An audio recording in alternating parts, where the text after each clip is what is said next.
I'm Michael Brown. I grew up as an Orthodox Jew in Newton, Massachusetts. My mother was a leader of Hadassah and Hebrew Teachers College Women's Association. Her mother, according to then Grand Rabbi Horowitz of Boston, was not only the most religious woman he'd ever known, but the most observant person he ever knew. Die meest fromme Yiddische Mensch seit. I heard this while we sat Shiva for her in 1980. From the age of 9, I used to walk with elderly Mr. Parsons to Shul on Shabbos. I would sit with him and other old men in the corner of our synagogue. My friends and I would compete for how quickly we could read prayers by heart. There was something cool about sitting with these old men, being under their wing. I felt at that young age that if I was to be Shomer Shabbos, then I might as well be all in, and as close to God as I could be. Maintaining proximity to the old men and the years of often leading the concluding Anam Zemirot service lasted through my bar mitzvah.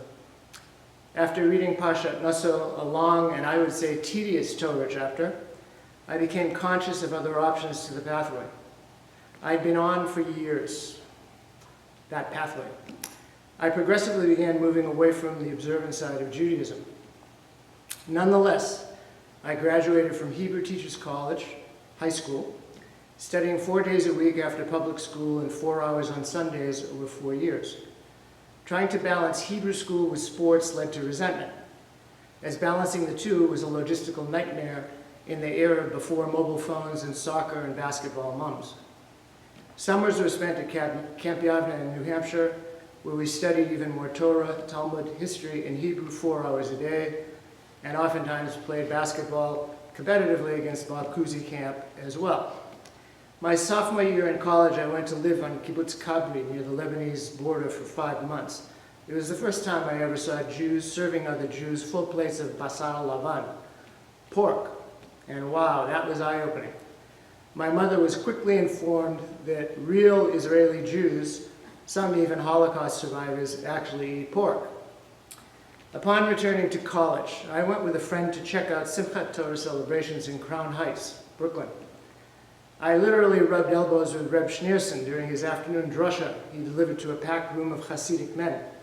The Rebbe was undoubtedly one of the most intense humans I've ever met, and the awe he inspired in his followers was mesmerizing, and it raised many questions for me and my friend. While my mother hoped I'd become a rabbi like our well-known conservative rabbi cousin, Meshi Cohen of Montreal, or that at the least I'd become a doctor like the Jewish boy stereotype goes, my decisions in life path took me to very different physical and spiritual places from my mother's vision. Much of the past 45 years, I spent in remote places in Africa, Asia, and elsewhere.